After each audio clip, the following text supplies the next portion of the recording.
बम्बई यानी आज हम इसे मुंबई के नाम से जानते हैं। कहीं ना कहीं मुंबई का नाम सुनते ही फिल्मी दुनिया की सबसे पहली याद आती है हम लोगों को। और देखा जाए तो इंडिया के सेकंड कैपिटल के रूप में हम मुंबई को देख सकते हैं। मुंबई में सबसे बड़े बड़े बिजनेसमैन रहते हैं, फिल्म सितारे यानी बॉलीवुड स्टार्स रहते हैं। पर सवाल यह पैदा होता है कि आखिर ये छोटा सा मुंबई कैसे बना। अगर हम इंडिया के मैप में देखेंगे तो यह महाराष्ट्र के इतने छोटू से कोने में मुंबई है। तो आज के इस वीडियो में मैं बताऊंगी कि ये बम्बई से मुंबई कैसे बना। मुंबई 7 छोटे छोटे द्वीपों से मिलकर बना है, जो आज भारत के सबसे जीवित महानगरों में से एक बन गया है। बात है 13वीं शताब्दी की, जब मुंबई महान सम्राट अशोक के मौर्य साम्राज्य के हिस्सा बन गया और यहीं से बौद्ध धर्म ने अपनी जड़ी को भी मजबूत की थी, जिसका निशान आज भी मौजूद है। समय बीतता गया, इन द्वीपों पर कई भारतीय राजवंशों ने राज किया।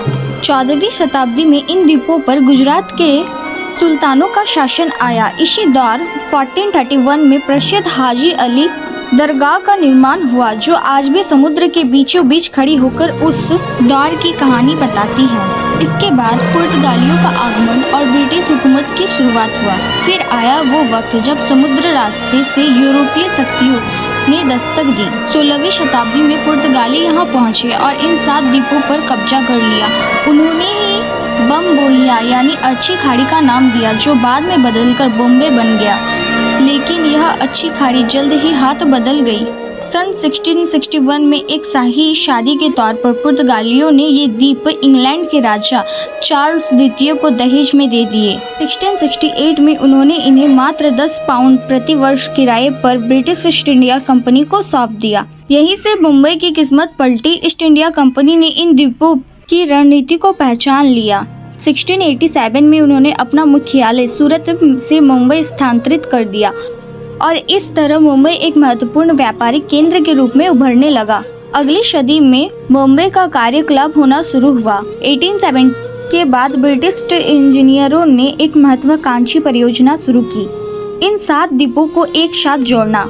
इसके लिए उन्होंने बहुत बड़ा बांध और पुल बनवाए। धीरे धीरे अलग द्वीपों का एक विशाल भूभाग में बदल गया और मुंबई एक एकत्रित शहर के रूप में लेने लगा। इसके बाद 1853 में एक ऐतिहासिक पल आया, जब भारत की पहली यात्री रेलवे लाइन बॉम्बे से ठाणे तक बिछाई गई। इस नई रेलवे लाइन ने शहर के विकास की और गति दी, जिससे लोग दूर दूर से यहाँ आकर बसने लगे। फिर 1960 में भाषाई आधार पर राज्यों का पुनर्गठन हुआ और बॉम्बे महाराष्ट्र की राजधानी बन गई। और आखिरी बदलाव 1995 में एक और ऐतिहासिक बदलाव आया।